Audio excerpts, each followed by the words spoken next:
장작이 타는 소리가 아니다. 그것은 하늘이 찢어질 듯 퍼붓는 빗줄기가 젖은 흙바닥을 지지기는 소리였다. 을충년 7월의 어느 밤, 한양 도성 밖, 시구문이라 불리는 서소문 밖 형장에는 비릿한 냄새가 진동했다. 안녕하세요. 설화를 귀로 듣는 설화를 듣다입니다. 오늘 밤 여러분은 어느 동네의 달빛 아래서 이 이야기를 듣고 계신가요? 서울, 부산 혹은 해외 어디라도 좋습니다. 우리가 이야기로 연결된 지금 이 순간 여러분이 계신 곳을 댓글로 남겨주세요. 빗물에 씻겨 내려가는 것은 흙탕물뿐만이 아니었다. 붉고 검붉은 액체가 빗물과 뒤섞여 개천으로 흘러들고 있었다. 그 처참한 웅덩이 한가운데 한 사내가 대자로 뻗어 있었다. 거친 숨소리가 빗소리를 뚫고 들려왔다. 사내의 이름은 천수. 하늘이 내려준 목숨이라 하여 천수라 불렸으나 정작 그가 하는 일은 하늘이 내린 목숨을 끊어내는 일, 바로 망난이었다. 천수의 얼굴은 엉망이었다. 떡진 머리카락은 빗물에 젖어 얼굴에 달라붙었고 술에 절어 벌게진 눈동자는 초점을 잃고 캄캄한 허공을 응시했다. 그의 오른손에 들린 커다란 참수도에서는 빗물에 씻겨 내려가면서도 아직 식지 않은 미지근한 온기가 느껴졌다. 빌어먹을, 오늘따라 목이 왜 이리 질긴지 모르겠다. 천수가 거칠게 몸을 일으켰다. 뼈마디가 우두둑 하고 기괴한 소리를 냈다. 오늘은 5이나 베었다. 영몰에 휘말린 양반놈 하나와 도적놈 넷. 칼을 휘두를 때마다 손목에 전해지던 묵직하고 불쾌한 진동이 아직도 팔뚝에 남아 근육을 떨게 만들었다. 그는 옆에 놓인 술병을 집어들었다. 병 주둥이에 빗물이 들어가 밍밍해졌지만 상관없었다. 이 지독한 피냄새를 지우려면 맹물이라도 술이라 믿고 마셔야 했다. 목을 때가 크게 움직이며 액체가 넘어갔다. 좋다. 다 죽어 자빠진 마당에 산 놈은 목이라도 죽여야지. 안 그러냐?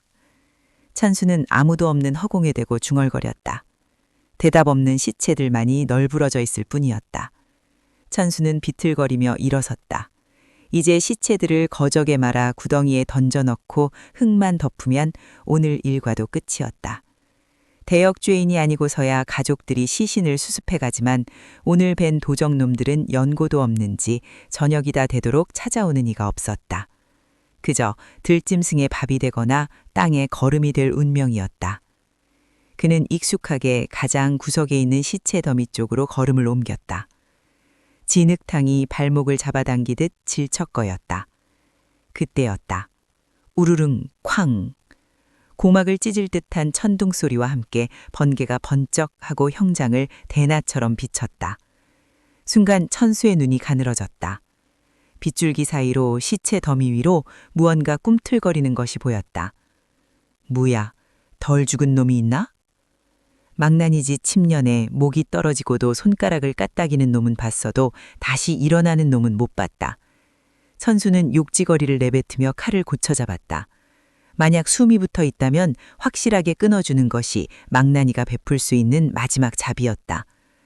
천수는 조심스럽게 발을 옮겼다. 발밑에서 물컹한 살점이 밟히는 느낌이 들었지만 무시했다. 이봐, 산 거여 죽은 거여. 죽었으면 얌전히 저승으로 갈 것이지 왜 비 오는 날 지랄이여. 천수가 시체 더미 앞까지 다가갔다. 아까 베었던 덩치 큰 도적놈의 시체가 엎으러져 있었다. 천수는 발끝으로 시체의 옆구리를 툭 찼다. 묵직한 살점이 힘없이 옆으로 굴러떨어졌다. 그런데 시체가 치워진 그 아래, 빗물이 고여 웅덩이가 된 흙구덩이 속에서 기이한 소리가 들려왔다. 우독, 우독, 짭, 짭. 빗소리에 묻혀 희미했지만 그것은 분명 무언가를 찝는 소리였다.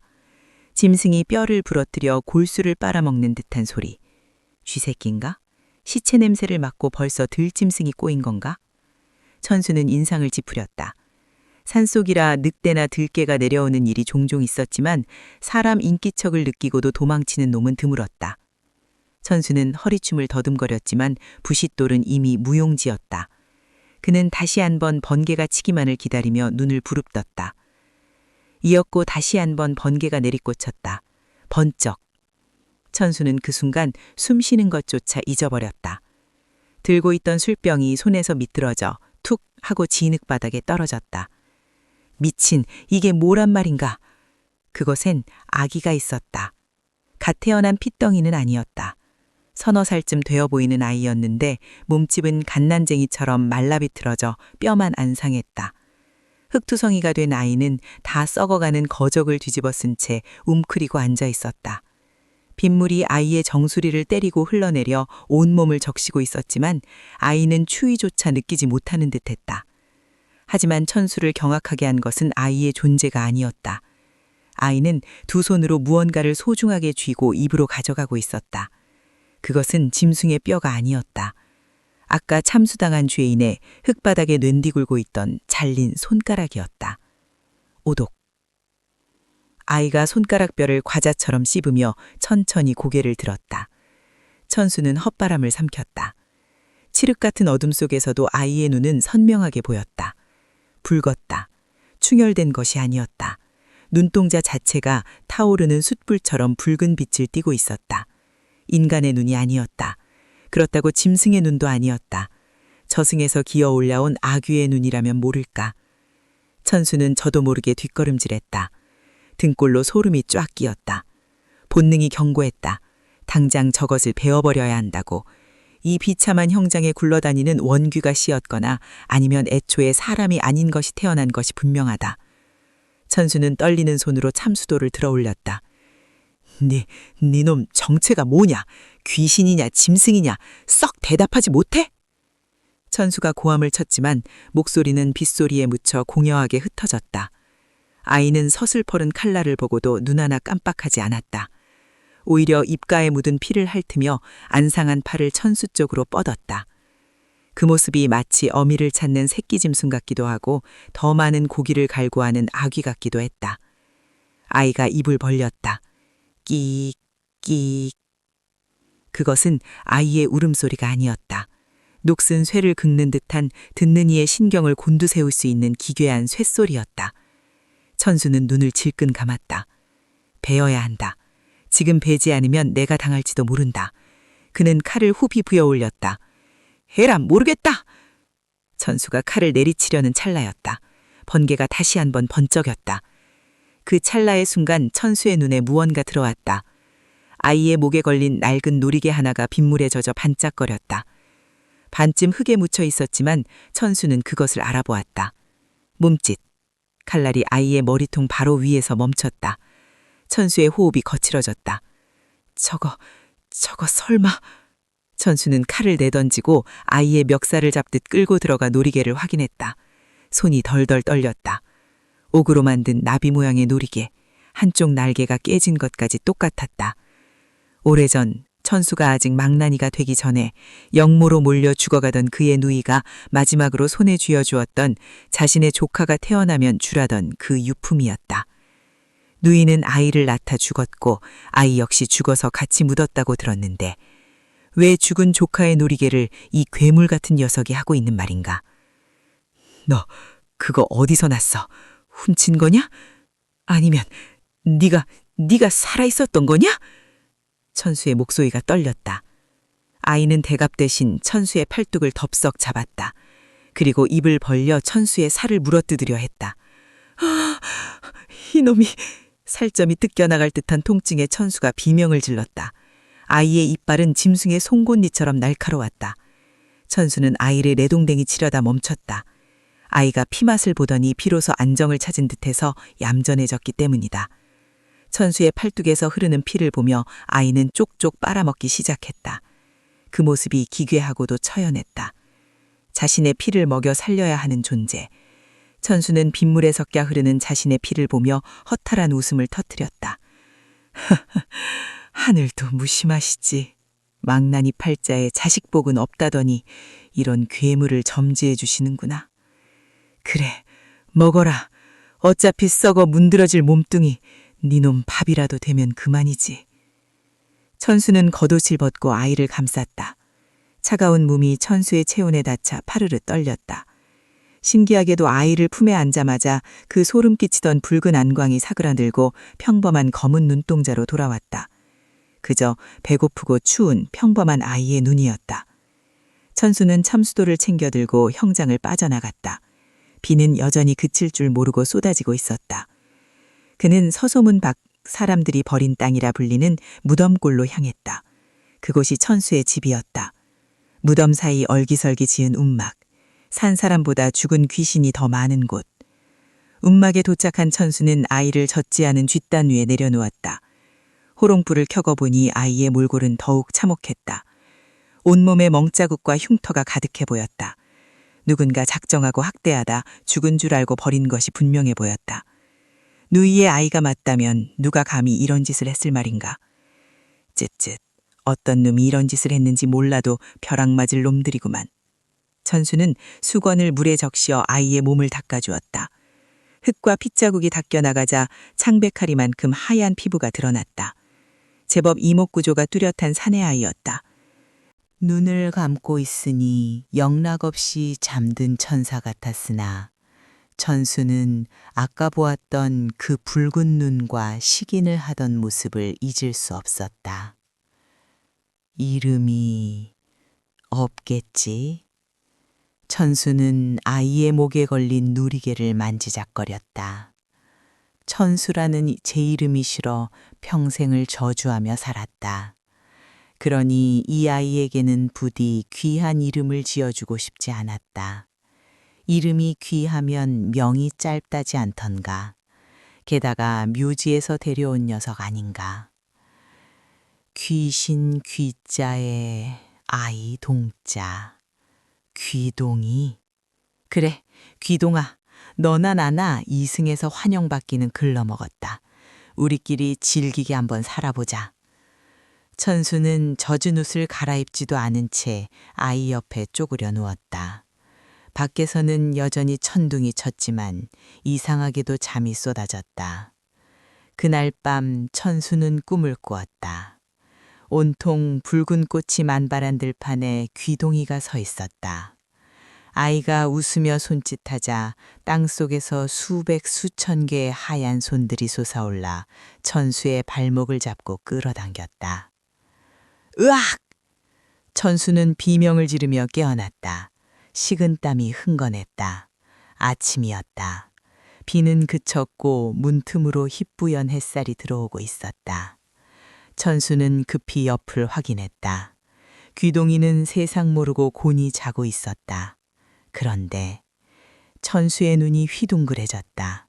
귀동의 머리맡에 어젯밤에는 분명 없었던 물건이 놓여 있었다. 진흙이 잔뜩 묻어 있었지만 그 사이로 누런 빛을 내뿜는 물건. 금가락지였다. 이게 왜 여기 있어? 천수는 떨리는 손으로 가락지를 집어들었다. 묵직했다. 겉에 묻은 흙을 문질러 닦아내자 안쪽에 희미하게 새겨진 글자가 보였다. 부귀영화. 그것은 며칠 전 천수가 목을 베었던 어느 거상의 손가락에 끼워져 있던 것이었다. 분명 관아놈들이 시체를 수습해가며 침겼을 터인데 왜 이것이 내 움막에, 그것도 이 아이의 머리맡에 있단 말인가. 설마 이 갓난쟁이가 밤사이에 관아의 창고라도 털어왔단 말인가. 천수는 잠든 귀동이를 내려다보았다. 아이가 입맛을 다시며 잠꼬대를 했다. 오독. 아이의 입가에 묻은 것은 침이 아니라 아직 굳지 않은 붉은 핏자국이었다. 그리고 그 옆에는 금가락지뿐만 아니라 옥비녀 하나가 더 굴러다니고 있었다. 너 간밤에 어딜 다녀온 거냐? 천수의 등골이 서늘해졌다. 밖에서는 까마귀가 기분 나쁘게 울어대고 있었다. 이 아이와의 동거가 결코 평범하지 않을 것임을, 피바람을 몰고 올 것임을 예감하는 순간이었다. 세월은 참으로 무상하게 흘렀다. 형장의 핏물은 마르고 그 위에 다시 피가 뿌려지기를 수천 번. 을충년에 주워온 핏덩이, 귀동이가 어느덧 5살이 되었다. 삭, 삭, 슥. 슥. 거친 숫돌에 칼 갈리는 소리가 움막 앞이 채웠다. 천수는 땀을 뻘뻘 흘리며 참수도를 갈고 있었다. 날이 무뎌지면 단번에 목을 칠 수 없고 그러면 죄인에게 고통만 줄 뿐이었다. 그것은 망나니로서의 직무유기였다. 천수는 흐르는 땀을 소매로 훔치며 하늘을 올려다보았다. 해가 중천이었다. 아따, 오늘따라 칼이 잘 안 드네. 쇠가 늙었나, 내가 늙었나. 귀동아, 거기 물 좀 더 다오. 천수가 소리쳤다. 움막 구석 그늘에 쪼그려 앉아 무언가를 꼼지락거리고 있던 아이가 벌떡 일어났다. 또래보다 머리 하나는 더 큰 키에 유난히 팔다리가 길어 마치 거미를 연상케 하는 아이였다. 피부는 햇빛을 보지 못한 듯 창백했고 눈밑은 늘 거무죽죽했다. 귀동이는 말없이 바가지에 물을 떠서 천수에게 건넸다. 고맙다. 근데 너 입가에 그건 또 뭐냐? 천수의 눈매가 매서워졌다. 귀동의 입가에 거무튀튀한 흙과 비릿한 선열 자국이 묻어 있었다. 귀동이는 흠칫하더니 재빨리 흙투성이가 된 소매로 입을 훔쳤다. 녀석은 말을 못했다. 아니, 안 했다. 태어날 때부터 벙어리인 줄 알았으나 가끔 밤중에 잠꼬대로 알 수 없는 짐승의 소리를 내는 걸 보면 목청이 없는 건 아니었다. 그저 사람의 말을 하지 않을 뿐. 내가 아무거나 주워 먹지 말라고 했지. 이놈의 시키가 또 무덤가 파헤치고 다닌 거 아니요? 어제는 김신의 묘가 파헤쳐졌다고 동네가 발칵 뒤집혔단 말이다. 동네 사람들이 너만 보면 재수 없다고 소금 뿌리는 거 몰라? 천수가 꿀밤을 먹이려는 신용을 하며 손을 치켜들자 귀동이가 헤헤 하고 소리 없이 웃었다. 그 웃음은 아이의 것이라기엔 어딘가 귀괴했다. 입꼬리가 귀밑까지 찢어질 듯 올라가는 웃음. 천수는 그 웃음을 볼 때마다 등골이 서늘해졌지만 애써 무시하며 손을 거두었다. 그러자 귀동이는 등 뒤로 감추고 있던 손을 쑥 내밀었다. 이건 또 뭐여? 귀동의 손바닥 위에 놓인 것은 진흙이 잔뜩 묻은 옷가락지였다. 닦아내지 않아도 알 수 있었다. 서민들은 평생 구경조차 힘든 아주 귀한 백옥이었다. 지난번 금가락지에 이어 이번엔 백옥이라니. 천수는 가슴이 철렁 내려앉았다. 너 이거 어디서 났어? 또 무덤 팠어? 응? 귀동이는 고개를 도리절 쳤다. 그리고 가늘고 긴 손가락으로 저 멀리 관아 쪽을 가리켰다. 천수는 숨을 들이켰다. 무덤에서 주워온 것이 아니라면 누군가의 집에서 훔쳐왔다는 소리가 아닌가. 그것도 관아 근처 부잣집에서. 이놈아, 남의 물건에 손대면 손목 잘린다고 내가 몇 번을 말여. 당장 갖다 버려. 아니, 제자리에 갖다 놔. 천수가 버럭 소리를 지르며 가락지를 뺏으려 했다. 그러자 귀동의 눈빛이 순식간에 서늘해졌다. 붉은 기운이 스치고 지나갔다. 아이는 억울하다는 듯 가슴을 쾅쾅 치더니 바닥에 손가락으로 글씨를 쓰기 시작했다. 글을 가르친 적이 없는데 귀동이는 어디서 배웠는지 삐뚤빼뚤한 글자를 써내려갔다. 버린 것? 버려? 누가 이런 귀한 걸 버려? 똥오줌도 아니고. 귀동이는 다시 바닥에 썼다. 땅 속에 깊이 많이. 천수는 말문이 막혔다. 땅속 깊이 버려져 있었다고? 그게 무덤이 아니고 무엇 말인가? 하지만 귀동의 표정은 단호했다. 마치 천수가 모르는 거대한 비밀을 알고 있다는 듯 아이는 옷가락지를 천수의 품에 억지로 쑤셔넣고는 밖으로 뛰쳐나갔다. 아이의 발놀림은 표범처럼 빨랐다. 순식간에 시야에서 사라졌다. 어이, 어디가? 밥은 먹고 가야지. 천수는 한숨을 푹 쉬며 품에 들어온 가락지를 꺼내들었다. 묘하게 차가웠다. 한여름인데도 마치 으름을 짐듯 손바닥이 시려왔다. 자세히 보니 가락지 안쪽에 검은 붉은 얼룩이 배어 있었다. 피였다. 씻어도 씻겨나가지 않는 원한 서린 피. 에이, 모르겠다. 팔아서 쌀이나 사자. 지 애비가 망나니인 자식이 도둑질 좀 한다고 뭐 대수겠어? 이놈의 팔자. 천수는 애써 불길한 예감을 지우려 했다. 지난 5년 귀동이가 물어온 폐물 덕분에 굶어 죽지는 않았다. 아니, 오히려 망나니 주제에 기름진 쌀밥을 먹고 살았다. 마을 사람들은 천수가 밤마다 도적질을 한다고 수군거렸지만 천수는 귀를 막았다. 귀동이가 주는 기이한 초도. 그것이 천수에게는 유일한 낙이자 공포였다. 하지만 그는 몰랐다. 귀동이가 물어오는 이 물건들이 단순한 폐물이 아니라 끔찍한 연쇄살인의 증거라는 사실을. 그 시각 고을의 군수 조대감의 사랑방. 자욱한 향 연기 사이로 비릿한 냄새가 감돌았다. 방 안은 온통 붉은 비단으로 장식되어 있었고 병풍 뒤에는 기이한 부적들이 덕지덕지 붙어 있었다. 조대감은 70이 넘은 노인이었으나 피부는 갓난아이처럼 팽팽했고 머리카락은 검었다. 마을 사람들은 그가 명나라에서 가져온 불로초를 먹었다고 쓰궁거렸지만 진실은 훨씬 더 추악했다. 부족하다. 조대감이 덜덜 떨리는 손으로 찻잔을 들었다. 찻잔에 담긴 것은 차가 아니었다. 검붉고 걸쭉한 액체, 사슴의 피라고 알려져 있었으나 그 비린내는 짐승의 것이 아니었다. 조대감은 단숨에 잔을 비우고 입가를 닦았다. 입술 주위에 붉은 자국이 번졌다. 군수나으리, 이방이 옵니다. 문 밖에서 이방의 목소리가 들렸다. 들라. 이방이 조심스럽게 문을 열고 들어와 넙죽 엎드렸다. 그의 표정은 사색이었다. 방 안의 역한 냄새에 헛구역질이 올라오는 것을 간신히 참는 눈치였다. 나으리, 큰일 났습니다. 또 사라졌습니다. 뭐라, 무엇이 말이냐? 지난달에 묻은 그 아이의 유품 말입니다. 옷가락지와 비녀가 무덤 속에서 감쪽같이 사라졌습니다.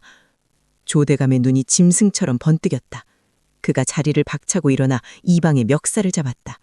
노인이라고는 믿기지 않는 괴력이었다. 이방의 몸이 허공으로 붕 떴다. 무덤이 파헤쳐졌단 말이냐? 내가 분명 깊게 묻고 그 위에 큰 바위를 올려두라 하지 않았냐? 하오나 바위는 그대로인데 땅속에서 물건만 쏙 빠져나갔습니다. 마치 두더지나 요괴가 땅속을 헤집고 다닌 것처럼. 요괴? 조대감은 이방을 내동댕이 쳤다. 그는 불안한 듯 방 안을 서성했다. 5년 전부터였다. 불로장생을 위해 지나가던 도사에게 비방을 듣고 7월 7석이나 음기가 강한 날마다 아이들을 제물로 바쳐 그 정기를 취했고, 그리고 증거를 없애기 위해 아이들이 지니고 있던 물건과 함께 깊은 산속 은밀한 곳에 묻어버렸다. 그런데 누군가 혹은 무언가 그 무덤을 건드리고 있다. 벌써 3번째다. 내 물건에 손을 대는 놈이 있어. 쥐새끼 같은 놈. 조대감의 얼굴이 흉측하게 일그러졌다. 그의 팽팽하던 피부가 순간 쭈글쭈글해지는 듯한 환영이 보였다. 그는 늙는 것이 두려웠다. 죽는 것이 두려웠다. 영원히 살기 위해서라면 수백 명의 아이를 죽여도 상관없었다. 그는 자신의 손등을 내려다보았다. 검버섯 하나 없는 매끈한 손.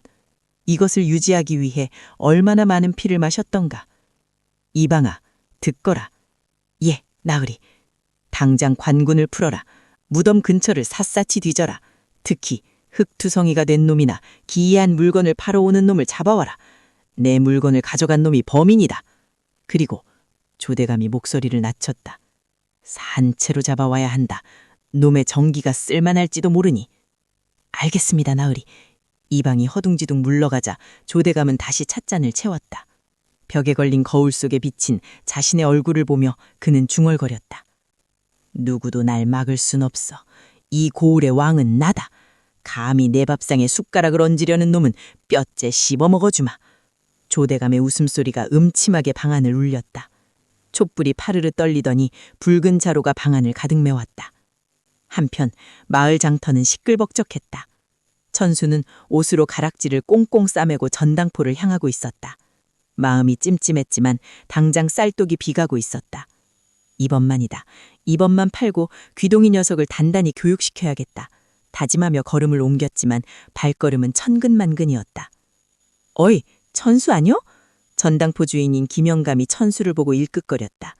김영감은 천수가 가져오는 물건들이 예사롭지 않다는 걸 알면서도 헐값에 매입해 비싸게 팔아먹는 재미에 눈 감아주고 있었다.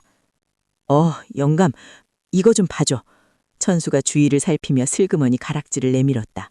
김영감의 눈이 휘둥그레졌다. 침을 꼴깍 삼키는 소리가 들렸다. 이거 물건일세? 배곡에 금박까지 입혀졌어? 자네 이거 어디서 났나? 저번엔 비녀더니. 묻지 말고 간만 쳐줘. 후하게. 김영감이 돋보기로 가락지를 요리조리 살피다 고개를 갸웃했다. 미간이 좁혀졌다. 근데 여기 안쪽에 뭐라고 써 있는 것 같은데? 만수무강? 잠깐, 이거 어디서 많이 본 모양인데? 뭐라고? 만수무강? 천수가 되물었다. 김영감의 안색이 청백해졌다. 이거 관아 물건 아니요? 저기 저 관아 내마님들이 낄 법한. 자네 설마 관아를 통광? 이 사람이 무슨 섭섭한 소리를 길가다 주운 거라니까. 주워? 이런 걸 길에서 주워? 자네 나를 바보로 아나. 난 못 사네. 이거 작물이야 작물. 잘못하다가 나까지 목이 달아나. 김영감이 가락지를 천수에게 도로 떠밀었다. 그때였다. 장터 입구 쪽에서 웅성거리는 소리가 들렸다. 사람들의 비명소리와 함께 무거운 발소리가 다가왔다. 비켜라 비켜! 관아에서 나왔다.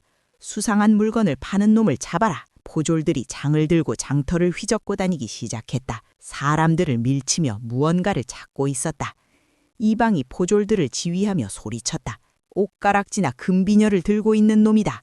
샅샅이 뒤져라. 천수의 심장이 덜컥 내려앉았다. 김영감이 사색이 되어 천수를 노려보았다. 이것 봐. 관아에서 찾잖아. 자네 당장 내 가게에서 나가게. 야 영감. 김영감이 천수를 밀어냈다. 천수는 가락지를 낚아채고 냅다 달리기 시작했다. 뒤에서 포졸 하나가 천수를 발견하고 소리쳤다. 거기 서라. 저놈 잡아라. 망나니 천수다. 망할. 왜 하필 오늘이야. 천수는 골목길을 이리저리 누비며 숨을 헐떡였다. 심장이 터질 듯 뛰었다. 막다른 골목이었다. 뒤에서는 포졸들의 고함 소리가 점점 가까워지고 있었다. 천수는 담벼락에 등을 기대고 주저앉았다. 끝인가? 이렇게 잡혀서 고문을 당하고 죽는 건가? 안 돼. 나 죽으면 귀동이는. 그 불쌍한 녀석은 누가 돌보나? 천수가 눈을 쥐끈 감았다. 그런데 등 뒤에서 서늘한 기운이 느껴졌다. 누군가 쳐다보고 있는 듯한 아주 차갑고도 익숙한 느낌. 천수가 천천히 고개를 돌렸다. 담장 위에 귀동이가 쪼그려 앉아 있었다. 붉은 눈을 번뜩이며 천수를 내려다보고 있었다. 아이는 웃고 있지 않았다. 무표정한 얼굴로 천수를 보더니 담장 아래로 훌쩍 뛰어내렸다. 그리고 천수의 손을 꽉 잡았다. 아이의 손은 얼음장처럼 차가웠다. 가자. 귀동이의 입이 열렸다. 처음으로 사람의 목소리가 나왔다. 쇳소리가 섞인 그러나 분명한 사람의 말이었다. 너 지금 말했냐? 천수는 귀를 의심했다. 하지만 귀동이는 대답 없이 천수를 이끌고 담장개 구멍 쪽으로 향했다. 아이의 소나기 힘이 어찌나 센지 거구인 천수가 질질 끌려갈 정도였다. 야, 어디 가는 거야? 이쪽은 산으로 가는 길이잖아. 귀동이는 멈추지 않았다. 마을을 벗어나 숲길로 더 깊은 산속으로 천수를 끌고 들어갔다. 해가 뉘엿뉘엿 지고 있었다. 어둠이 깔리는 숲속, 까마귀 떼가 하늘을 뒤덮고 있었다. 천수는 몰랐다.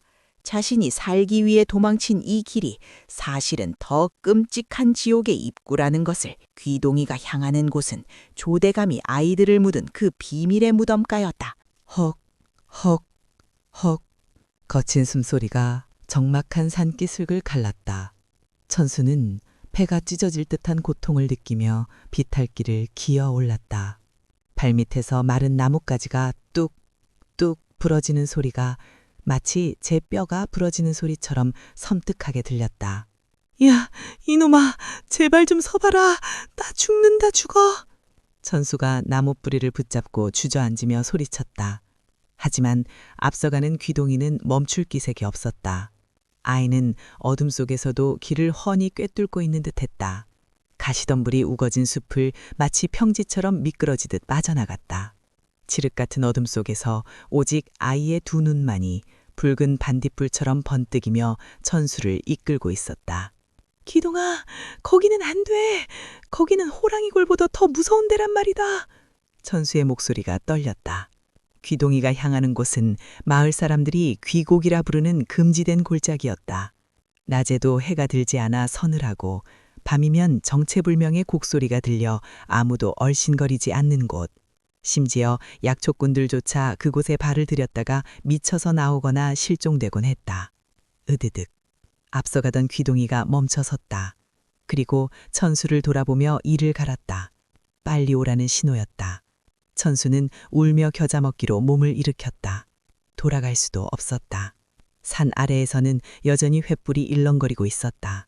관아의 포졸들과 사냥꾼들이 풀어놓은 사냥개 짖는 소리가 컹컹거리며 산을 울리고 있었다.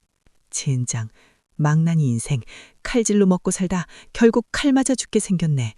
천수는 침을 퇴뱉고 귀동이를 따라갔다. 숲은 점점 더 깊고 험해졌다. 바닥은 축축한 이끼와 썩은 낙엽으로 뒤덮여 있어 발을 디딜 때마다 물컹거리는 불쾌한 느낌이 들었다. 어디선가 비릿한 냄새가 났다. 피냄새 같기도 하고 짐승의 썩은 내 같기도 했다.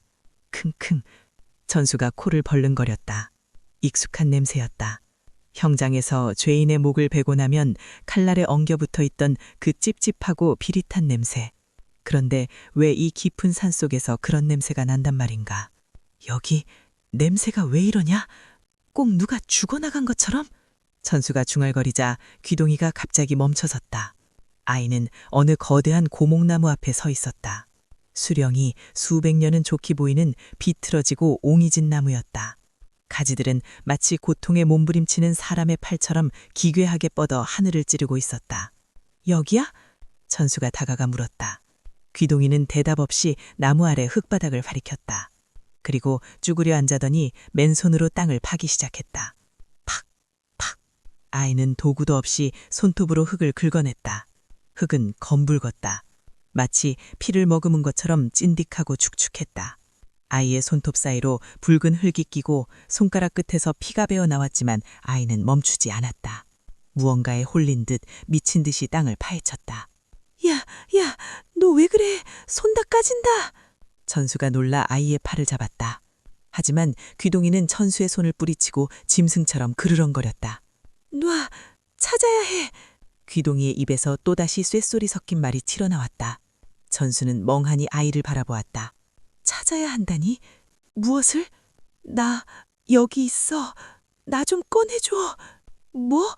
천수의 등골에 소름이 쫙 끼쳤다. 귀동이가 한 말이 아니었다. 귀동이는 입을 다물고 있었는데 분명히 들렸다. 아주 작고 희미하고 떨리는 아이의 목소리. 땅속에서 들려왔다. 아저씨, 나 추워. 나 엄마 보고 싶어. 천수는 뒷걸음질 쳤다. 환청인가? 너무 무서워서 헛소리가 들리는 건가? 하지만 소리는 하나가 아니었다. 꺼내줘. 아파.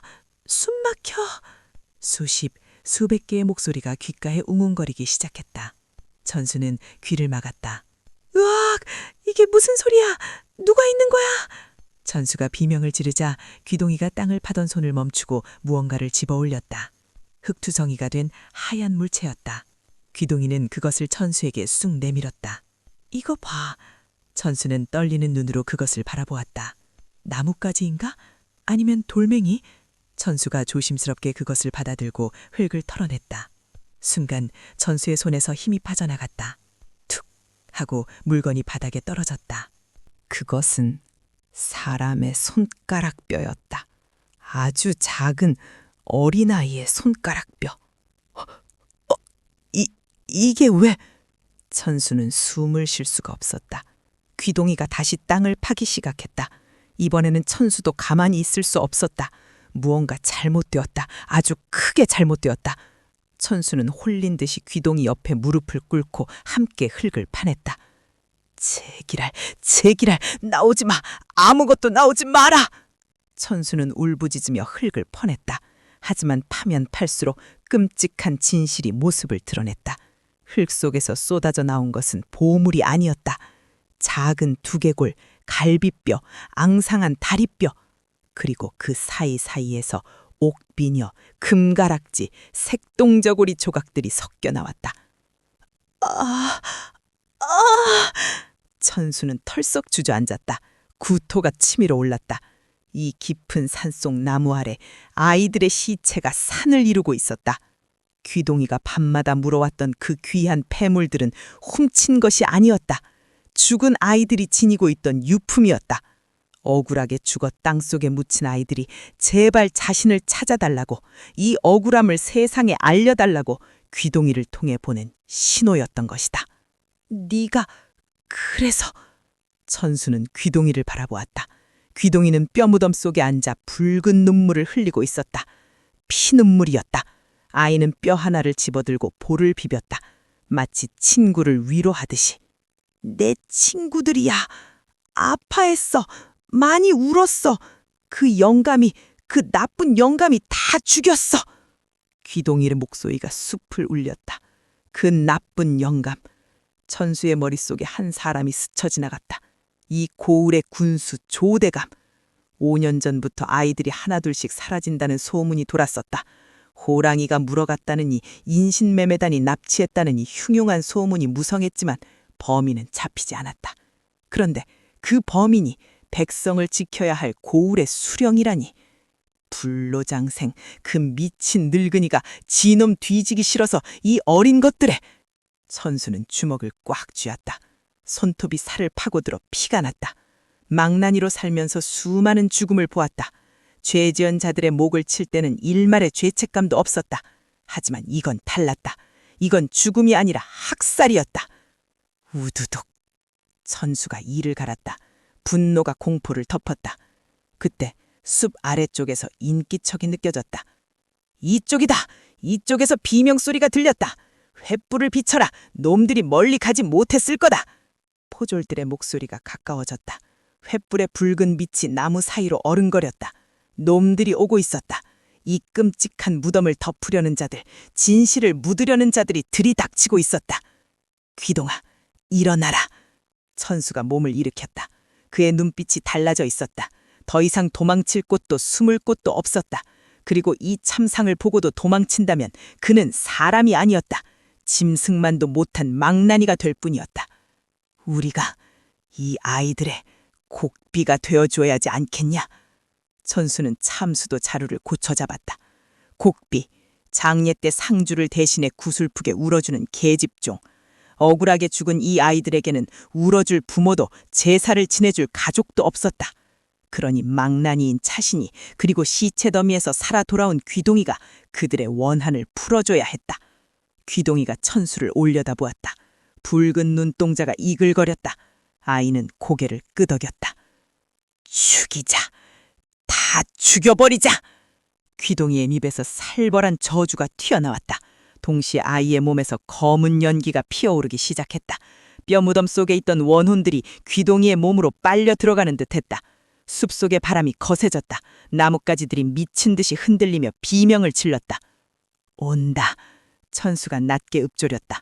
숲을 헤치고 포졸들이 모습을 드러냈다. 10여 명의 장정들이 창과 칼을 겨누고 있었다. 그 뒤로 말을 탄 조대감의 모습도 보였다.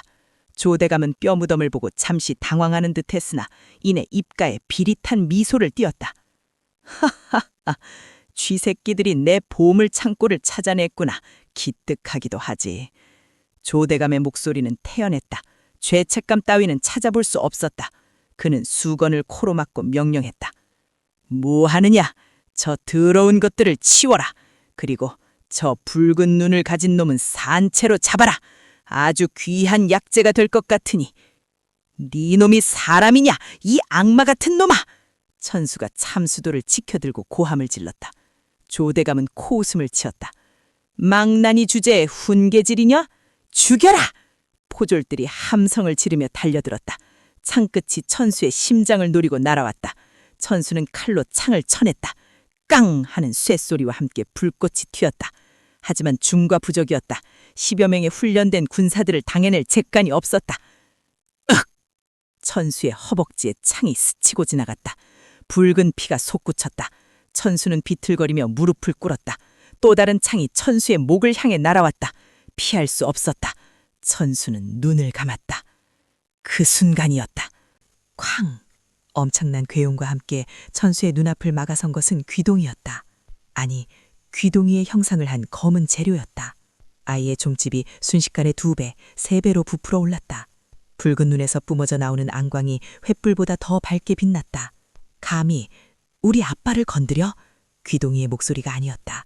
수백 명의 아이들이 동시에 말았듯 겸쳐진 목소리였다. 그의 물로 변한 귀동이가 허공을 향해 포효했다. 기야해! 그 소리는 인간의 고막을 찢을 놓을 듯 날카로웠다. 달려들던 포졸들이 귀를 막고 고통스러워하며 바닥에 나뒹굴었다. 말들이 놀라 날뛰었고 조대감도 말에서 떨어져 흙바닥을 굴렀다. 이게 무슨... 조대감의 얼굴이 공포로 하얗게 질렸다. 그가 그토록 찾고 헤매던 힘이 지금 그를 죽이려 하고 있었다. 귀동이는 천천히, 아주 천천히 조대감을 향해 걸어갔다. 걸음마다 땅이 울리고 거물 사내기가 피어올랐다. 놀자, 우리랑 놀자. 할아버지, 숨바꼭질 할까? 아니면 술래잡기? 귀동이의 등 뒤로 땅속에 묻혀있던 하얀 뼈들이 덜그럭거리며 일어나섰다. 뼈들이 춤을 추듯 공중으로 떠올랐다. 지옥도가 펼쳐지고 있었다. 으아, 살려줘! 유괴다! 보졸들은 무기를 버리고 도망치기 바빴다. 하지만 숲은 이미 닫혀 있었다. 가시덤불이 살아있는 샘처럼 움직여 도망치는 자들의 발목을 휘감았다. 천수는 멍하니 그 광경을 바라보았다. 자신의 아들이, 자신이 키운 아이가 세상을 심판하고 있었다. 두려웠지만 멈출 수 없었다. 이것은 천벌이었다. 하늘이 내리지 않은 벌을 귀신이 대신 내리고 있는 것이었다. 천수는 비틀거리며 일어섰다. 피가 흐르는 다리를 질질 끌고 귀동이를 따라갔다. 가자, 귀동아. 끝을 보자. 비극은 이제 절정을 향해 치닫고 있었다. 산속의 밤은 길었고 피비린내는 더욱 진해져만 갔다. 붉은 달이 구름 사이로 얼굴을 내밀고 이 처참한 사륙의 현장을 말없이 내려다보고 있었다.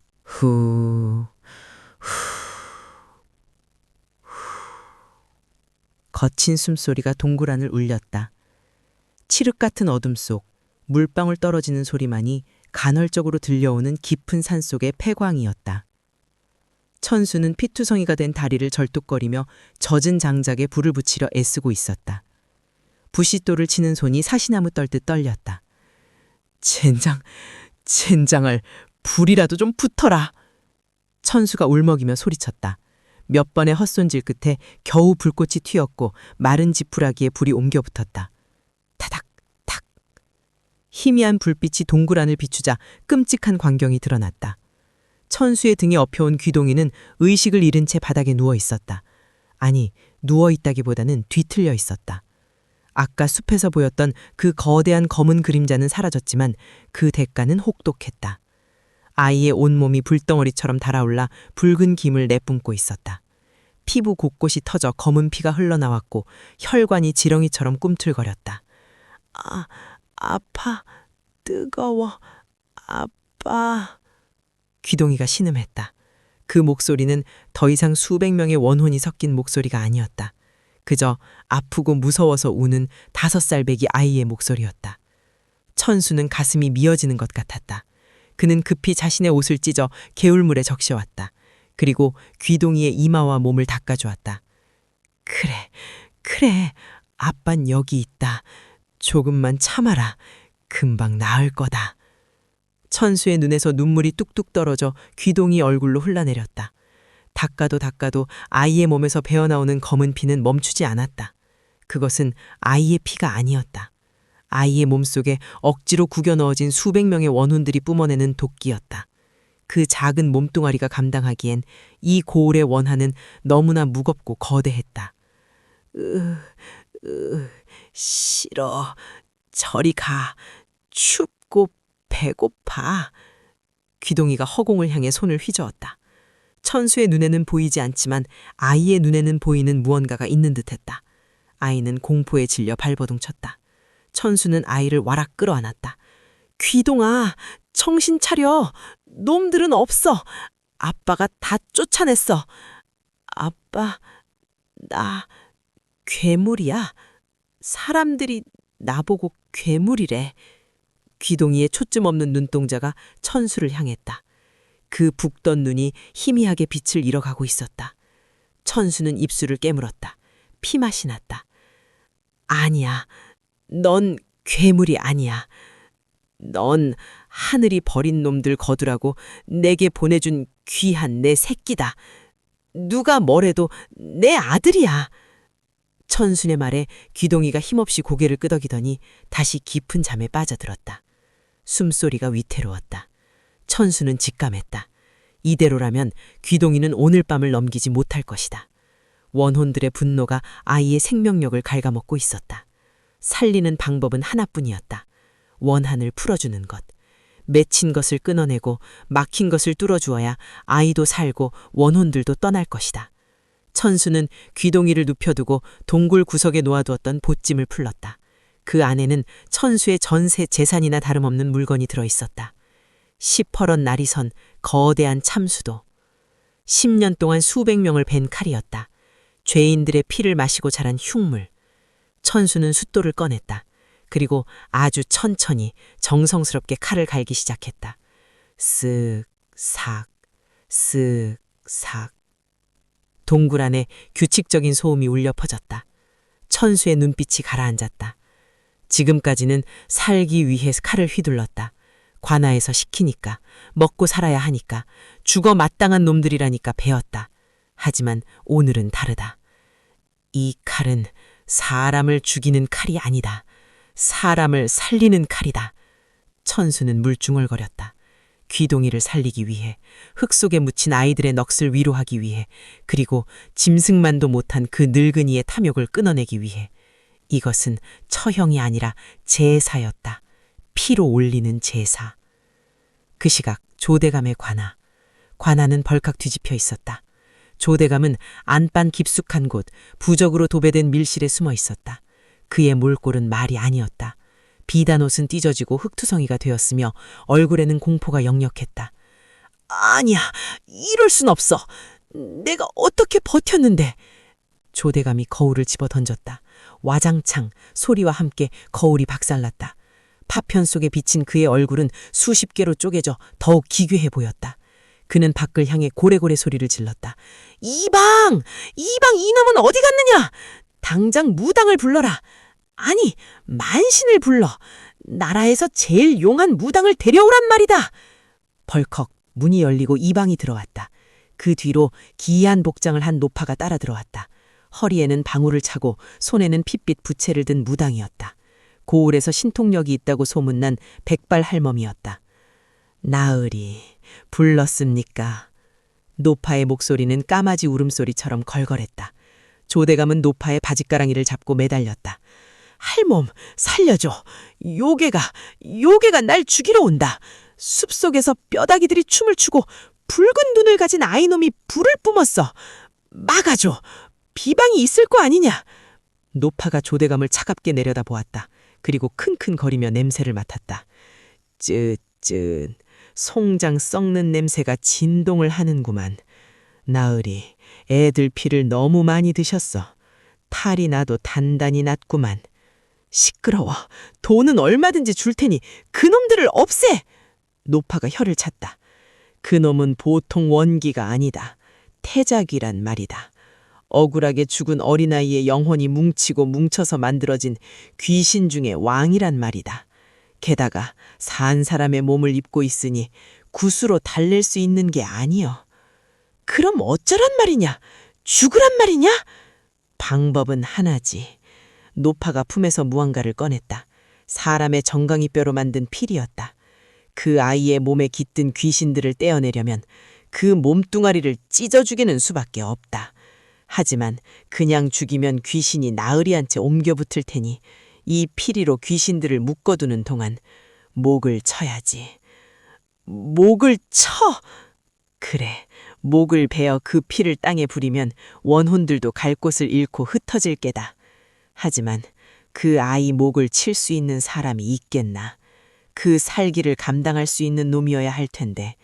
조대감의 눈이 번쩍였다. 살기, 사람의 목을 베는 업을 타고난 자. 있다. 그 아이를 데리고 도망친 놈.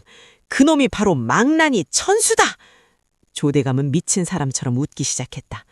그래, 그놈 손으로 그놈 아버지 목을 치게 하면 되겠구나. 제 아버지를 죽인 폐륜을 저지르게 하면 그 원한끼리 부딪혀 소멸하겠지. 이방, 당장 관군을 정비하라.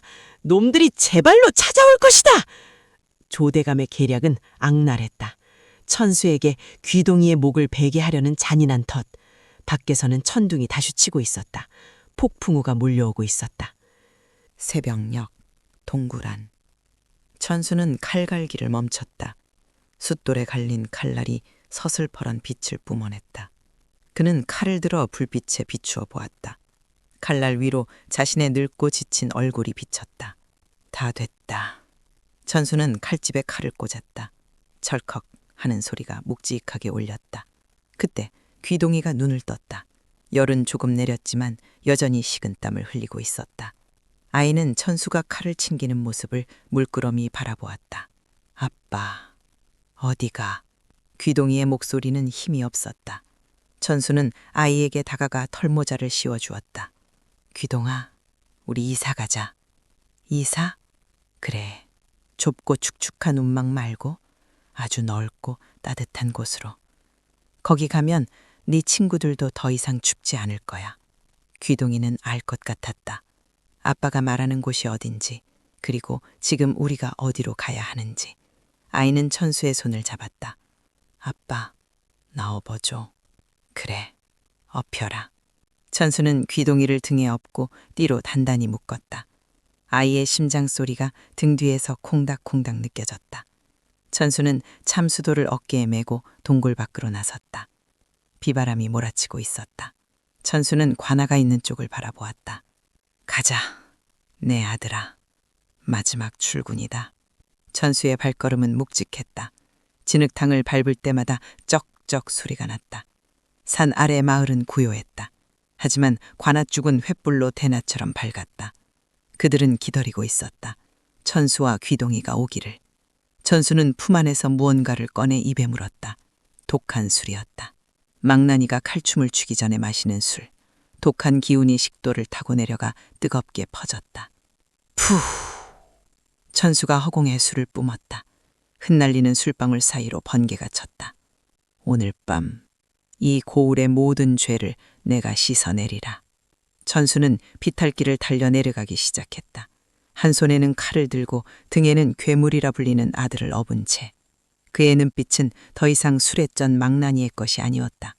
그것은 자식을 지키려는 아비의 눈이자 악을 심판하러 가는 저승사자의 눈이었다. 관아에 거대한 대문이 보였다. 문 앞에는 수십 명의 관군이 창을 겨누고 서 있었고 성벽 위에는 조대감과 백발 노파가 내려다보고 있었다. 왔구나. 제 발로 죽으러 왔어. 조대감의 비릿한 목소리가 빗소리를 뚫고 들려왔다. 천수는 멈추지 않았다. 비켜라. 천수의 고함과 함께 참수도가 허공을 갈랐다. 강. 관군의 창이 두 동강 나며 튕겨나갔다. 싸움의 시작이었다. 아니, 일방적인 학살의 시작이 될지 처절한 비극의 끝이 될지는 아무도 알 수 없었다. 다만 확실한 것은 오늘 밤 누군가의 목은 반드시 떨어진다는 것이었다. 그것이 조대감일지 귀동이일지 아니면 천수 자신일지. 천수의 칼끝이 조대감의 목을 향해 정확히 겨누어졌다. 등 뒤에 귀동이가 다시금 붉은 눈을 뜨기 시작했다. 아빠, 놈들이 웃고 있어. 내가 울게 해줄까? 귀동이의 속삭임에 천수는 씩 웃었다. 그래, 실컷 울게 해주자. 피눈물을 쏟게 해주자꾸나. 두 부자는 적진의 한복판으로 뛰어들었다. 마치 불나방이 불 속으로 뛰어들듯. 그러나 그 불을 집어삼킬 기세로 폭우가 그들의 마지막 춤사위를 가려주고 있었다. 쿠르릉 쾅. 하늘이 무너져 내릴 듯한 천둥 소리가 관아 앞마당을 강타했다. 억수같이 쏟아지는 빗줄기는 횃불을 꺼트리려 발악했지만 탐욕의 눈먼 자들이 밝힌 불꽃은 쉽게 사그라지지 않았다. 관아마당은 이미 아수라장이었다. 빗물은 바닥에 고인 피와 섞여 검붉은 강을 이루고 있었다. 죽여라! 저 미친놈을 당장 쳐 죽여! 조대감의 비명 같은 고함이 누각위에서 터져나왔다. 수십 명의 관군이 창끝을 곤두세우며 천수를 향해 쇄도했다. 천수는 참수도를 가로로 누였다. 빗물이 칼날을 타고 주르륵 흘러내렸다. 등 뒤에 엎인 귀동이가 뜨거운 숨을 몰아쉬며 속삭였다. 아빠, 온다. 많이 와. 꽉 잡아라. 떨어지면 죽는다. 천수가 짐승처럼 포효하며 땅을 박쳤다. 야! 천수의 몸이 회전하며 칼춤을 추기 시작했다. 망나니가 형장에서 추던 그 춤이 아니었다. 살기 위해, 아니 죽이기 위해 추는 처절한 몸부림이었다. 캉, 챙, 퍽. 쇠와 쇠가 부딪히는 소리, 살이 찢기는 소리가 빗소리에 뒤섞였다. 천수의 참수도가 허공을 가를 때마다 붉은 선혈이 비산했다.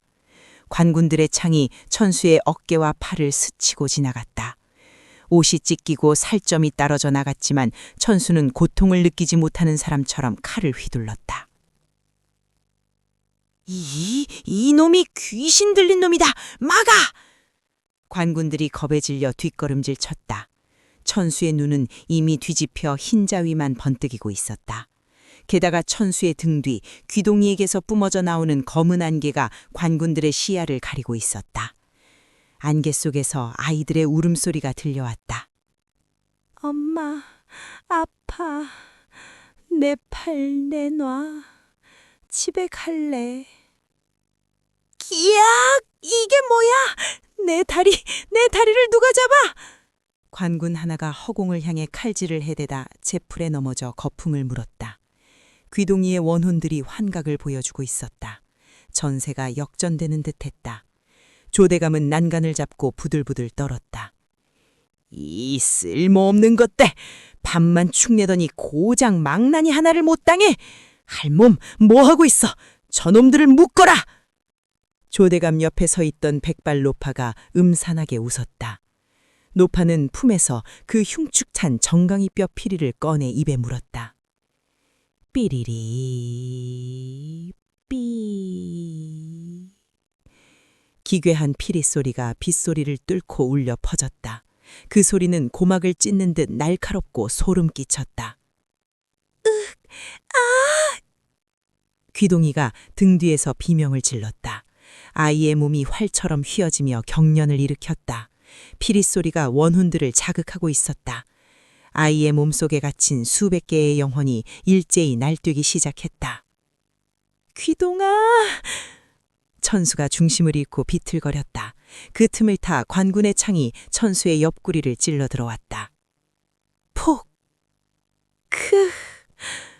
천수가 신음을 삼키며 칼을 휘둘러 창을 든 관군을 베었다. 하지만 상처는 깊었다. 피가 왈칵 쏟아졌다. 다리에 힘이 풀려 주저앉으려는 찰나 귀동이가 천수의 목을 꽉 끌어안았다. 아빠, 안 돼. 쓰러지지 마. 귀동이의 눈에서 피눈물이 흘러 천수의 목덜미를 적셨다. 뜨거웠다. 불덩어리처럼 뜨거웠다. 삐리리 삐. 피리 소리가 더 높아졌다. 노파는 눈을 까짓고 주문을 외우며 피리를 불어댔다. 귀동이의 고통이 극에 달했다. 으악, 아파. 머리가 깨질 것 같아. 귀동이가 발버둥치자 천수도 중심을 잃기 힘들었다.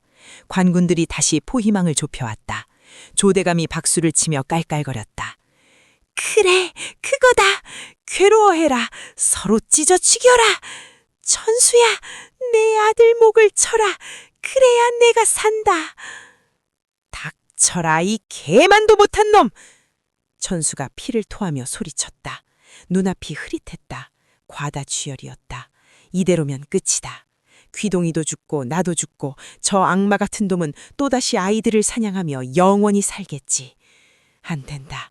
절대로 그럴 수는 없다. 천수는 이를 아물었다. 어금니가 부서지는 소리가 났다. 그는 참수도를 지팡이 삼아 몸을 일으켰다. 귀동아, 잘 들어라.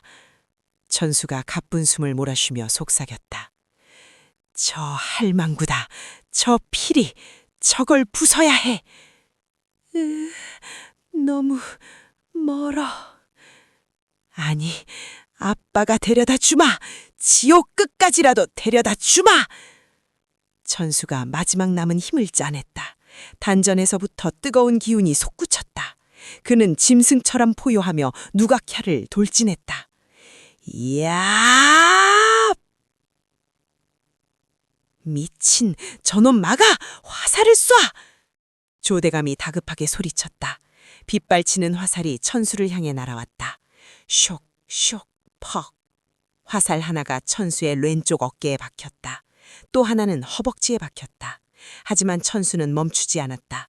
고통은 사치였다. 그는 화살이 박힌 채로 계단을 뛰어 올랐다. 오지 마! 오지 말란 말이다! 조대감이 뒷걸음질 쳤다. 노파도 당황하여 피리 소리가 흔들렸다. 그 찰나의 순간 귀동이가 고개를 번쩍 들었다. 아이의 눈이 횃불보다 더 붉게 타올랐다. 지금이야! 귀동이가 손을 뻗었다. 아이의 손끝에서 검은 그림자가 채찍처럼 뻗어나갔다. 그림자는 노파의 발목을 휘감았다. 이게 뭐냐? 놓아라! 이건 놓아라! 노파가 비명을 질렀다. 귀동이가 손을 확 잡아당기자 노파의 몸이 휘청거렸다. 그때 천수가 누각 위로 뛰어올랐다. 그의 눈앞에 공포에 질린 노파와 흉물스러운 뼈피리가 고였다. 내년이 지옥 문직이냐? 그럼 문 열어라! 천수의 참수도가 번개처럼 내리꽂았다. 으아! 노파의 비명과 함께 피리, 그리고 피리를 든 팔이 허공으로 날아갔다. 툭 하고 바닥에 떨어진 피리는 두 동강이 났다. 쨍그랑. 피리가 깨지는 소리와 함께 기이한 정적이 흘렀다. 빗소리마저 멈춘 듯한 고요. 그리고 그 고요를 깨고 귀동이의 몸에서 엄청난 기운이 폭발했다. 콱! 검은 연기가 누각을 뒤덮었다. 연기 속에서 수백 개의 푸른 불꽃이 피어올랐다. 도끼비불이었다. 아니, 아이들의 영혼이었다. 피리의 주박에서 풀려난 원혼들이 해방된 것이었다. 저것들이 다 뭐야? 조대감이 바닥에 주저앉아 엉덩이 걸음으로 뒤로 물러났다. 그의 눈앞에 믿을 수 없는 광경이 펼쳐졌다. 푸른 불꽃들이 하나둘씩 아이의 형상으로 변하기 시작했다. 댕기머리를 한 소녀, 색동옷을 입은 꼬마, 갓난아기, 모두 조대감의 손에 죽어간 아이들이었다. 그들의 눈은 모두 붉게 빛나고 있었다. 할아버지, 내 비녀 내놔. 내 손가락 어디 갔어? 우리랑 놀자. 영원히 놀자. 아이들의 웃음소리가, 울음소리가, 저주소리가 합창처럼 울려 커졌다. 귀동이는 천수의 등에서 내려왔다. 비틀거렸지만 두 발로 섰다. 천수는 바닥에 쓰러져 거친 숨을 몰아쉬며 그 모습을 지켜보았다. 귀동이가 조대감 앞으로 다가갔다. 조대감은 벌벌 떨며 귀동이를 올려다보았다. 5년 전 자신이 묻었던 그 핏덩이, 그 하찮은 것이 지금 죽음의 신이 되어 자신을 내려다보고 있었다. 살려다오. 돈, 벼슬, 뭐든지 주마. 내가 잘못했다. 제발. 귀동이는 고개를 갸웃거렸다. 그리고 바닥에 떨어진 깨진 피리 조각을 집어들었다. 할아버지, 오래 살고 싶었어? 그래. 그럼 뼈만 남으면 되겠다. 뼈는 안 썩잖아. 귀동이의 입가에 잔혹한 미소가 번졌다. 아이가 손짓하자 수백 명의 원혼들이 조대감을 덮쳤다. 으악! 뜯지 마! 물지 마! 살려줘! 조대감의 비명소리가 처절하게 울려 퍼졌다. 절심이 뜯겨나가고 뼈가 부러지는 소리가 났다. 하지만 아무도 그를 도와주지 않았다. 관군들은 이미 도망치거나 기절해 있었다. 천수는 흐릿해지는 의식 속에서 귀동이를 불렀다. 귀동아. 귀동이가 천천히 고개를 돌렸다.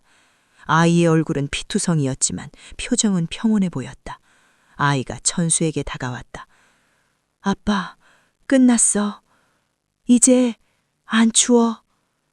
귀동이가 천수의 피 묻은 손을 잡았다. 따뜻했다. 처음으로 귀동이의 손에서 온기가 느껴졌다. 그것은 산 사람의 온기였다. 원혼들이 떠나가고 오롯이 아이의 생명력만이 남은 것일까? 아니면 마지막 작별 인사일까? 천수는 미소를 지으려 애썼다. 그래, 고생했다. 내 새끼. 천수의 눈이 스르르 감겼다. 귓가에 들리던 빗소리가 점점 멀어졌다. 마지막으로 들린 것은 누군가의 서러운 울음소리였다. 그것은 귀동이의 울음일까 아니면 하늘의 울음일까. 칠흑 같은 어둠이 천수를 집어삼켰다. 복수는 끝났다.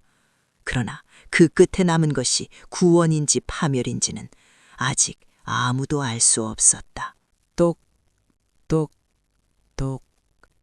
처마 끝에서 빗방울이 떨어지는 소리가 고요한 새벽을 깨웠다. 밤새 세상을 집어삼킬 듯 포효하던 폭풍우는 거짓말처럼 사라졌고 동쪽 하늘에서는 희뿌연 여명이 밝아오고 있었다. 안개 자욱한 산등성이 위로 붉은 해가 고개를 내밀자 밤의 참극이 휩쓸고 간 관아의 풍경이 서서히 드러났다. 참혹했다. 아니, 기이했다. 무너진 담벼락, 부러진 창과 칼, 여기저기 나뒹구는 관군들의 모습은 전쟁터와 다를 바 없었다. 그러나 이상하게도 시체는 없었다. 기절한 자들, 공포에 질려 실성한 자들만이 넋이 나간 채 바닥을 기어다니고 있었다. 아이고, 아이고, 귀신이, 귀신이! 한 포졸이 허공을 휘저으며 헛소리를 해댔다. 마을 사람들은 두려움에 떨며 마을 밖에서 웅성거렸다. 밤새 들려오던 비명소리와 천둥소리가 멈추자 호기심과 걱정을 이기지 못하고 하나둘씩 모여든 것이었다. 들어가 봐도 될까? 다 죽은 거 아니야? 조대감은 그 양반은 어찌 됐대? 그때 한양에서 급파된 암행어사와 역졸들이 들이닥쳤다. 며칠 전부터 조대감의 비리를 조사하러 내려왔다가 간밤에 소란을 듣고 출두한 것이었다. 길을 비켜라! 암행어사 출두야! 역졸들이 문을 박차고 들어갔다. 그들은 곧바로 누각으로 향했다. 가장 처참한 비명소리가 들렸던 곳. 어사가 누각위로 올라갔을 때 그곳에는 믿을 수 없는 광경이 남아 있었다. 이것이 무엇이냐? 어사는 입을 다물지 못했다. 누각 한가운데 옥자처럼 꾸며놓은 의자 위에 하얀 백골이 하나 놓여 있었다. 살점 하나 남지 않은 깨끗하고 앙상한 뼈였다. 백골의 주인이 입고 있는 옷은 분명 조대감의 관복이었다. 머릿맡에는 두 동강 난 뼈피리가 굴러다니고 있었다. 사람이 하룻밤 사이에 백골이 되었단 말이냐. 어사는 뒷걸음질 쳤다. 주변을 둘러보았다. 바닥에는 수많은 흙발자국이 찍혀 있었다. 아주 작은 어린아이들의 발자국이었다. 수백 개의 작은 발자국이 조대감의 의자를 뒤잉 둘러싸고 있었다. 마치 강강술래를 하듯 혹은 춤을 추듯. 그렇다면 그 망나니와 아이는? 어사는 주변을 샅샅이 뒤지게 했다. 하지만 천수와 귀동이의 모습은 어디에도 없었다.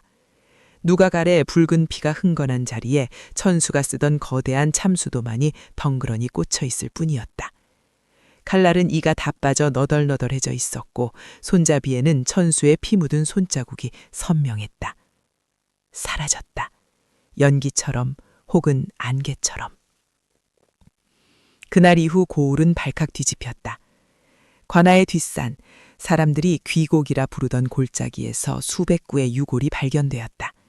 모두 어린아이들의 뼈였다. 아이를 잃어버린 부모들은 뼈를 부여잡고 통곡했고 온 고을이 눈물바다가 되었다. 조대감의 만행이 만천하에 드러난 것이다. 조정에서는 조대감의 가문을 멸문시키고 죄를 엄히 물었다. 하지만 죽은 사람은 말이 없었고 사라진 사람은 돌아오지 않았다. 천수와 귀동이는 어떻게 되었을까? 어떤 이들은 그날 밤 두 사람이 죽어 산짐승이 물어갔다고 했다. 천수는 과대출혈로 죽었고 귀동이 역시 힘을 다해 죽었다는 것이다. 그들이 흘린 피가 빗물에 씻겨 내려가 흔적도 없이 사라졌다는 이야기였다. 하지만 다른 이들의 말은 달랐다. 내가 봤어. 분명히 봤단께. 장터의 국밥집 할매는 손사래를 치며 말했다. 새벽 안개가 자욱할 때 산 쪽으로 올라가는 그림자를 봤어. 다리를 저는 사내 하나랑 그 손을 잡고 가는 꼬마 아이였지.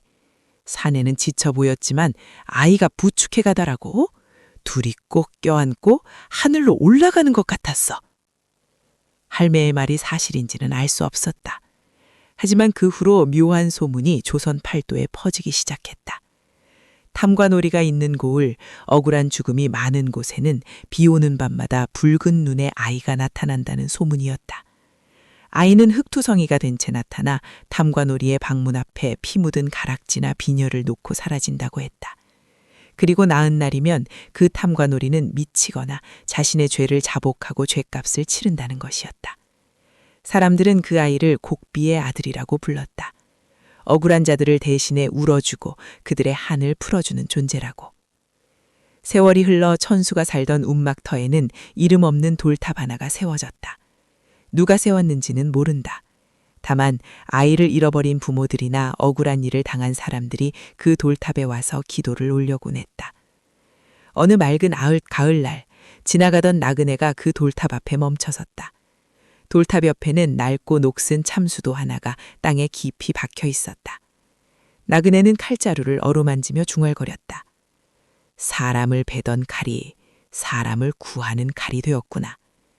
비록 망나니로 살았으나 그 끝은 성인과 다를 바 없었으니. 나그네는 품에서 술 한 병을 꺼내 칼자루에 부어주었다. 술냄새가 바람을 타고 숲으로 퍼져나갔다. 쏴! 바람이 불어 나뭇잎들이 흔들렸다. 그 소리가 마치 누군가의 웃음소리처럼 들렸다. 쇳소리 섞이지만 더 이상 귀게 하지 않은 맑은 아이의 웃음소리. 그리고 굵직한 사내의 허탈한 웃음소리가 화음을 이루며 산골짜기를 메아리쳤다. 천수와 귀동이. 피로 맺은 기이한 부자의 인연은 그렇게 전설이 되어 사람들의 입에서 입으로, 귀에서 귀로 전해져 내려왔다. 세상이 그들을 괴물이라고 불렀을지라도 서로에게만은 유일한 가족이여 구원이었던 두 사람의 이야기는 오늘 밤도 억울한 이들을 곁을 지키는 등불이 되어 타오르고 있을 것이다. 어둠이 깊을수록 별은 더 밝게 빛나는 법이니까요. 오늘의 이야기 어떠셨나요? 자신의 영생을 위해 아이들을 희생시킨 탐욕스러운 권력자와 비록 천한 망난이었으나 목숨을 걸고 아이를 지켜낸 아버지의 모습.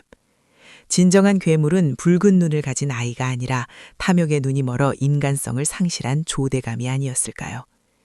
억울한 이의 눈물은 하늘이 기억하고 죄 지은 자의 악행은 땅이 기억한다는 옛말이 있습니다. 부디 여러분의 마음속에는 탐욕 대신 따뜻한 사랑만이 가득하길 바라며 오늘 밤도 편안한 꿈 꾸시길 바라며 지금까지 설화를 듣었습니다.